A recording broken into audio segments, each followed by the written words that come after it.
নমস্কাৰ বন্ধু বান্ধৱীসকল, বহুত দিনৰ মূৰত ভিডিঅ' এটা বনাইছোঁ। আপোনালোক সকলোকে স্বাগতম জনালোঁ দেই। ৰাতিপুৱাই দক্ষিণপাট সত্ৰলৈ বুলি এয়া ওলালোঁ। আমি আহি এয়া দক্ষিণপাট সত্ৰৰ বাটচ'ৰা পাই গ'লোহি। মাজুলীৰ দক্ষিণপাট সত্ৰলৈ আপোনালোক আহিছেনে বাৰু? সত্ৰৰ পৰিৱেশবিলাক কেনেকুৱা পায় বাৰু? কমেণ্টত জনাবচোন। এতিয়া আমি গাড়ীৰ পৰা নামি লৈছোঁ। নামি লৈ এয়া মূল গেট দেখিছে নহয়, দক্ষিণপাট সত্ৰৰ।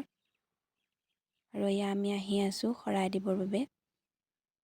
শৰাই বহাৰ কিনাৰলৈ আহি আছোঁ। চাকি বন্তি জ্বলালোঁ আৰু লগতে সত্ৰৰ পৰিৱেশটোত অকণমান এনেদৰে ঘূৰিলোঁ।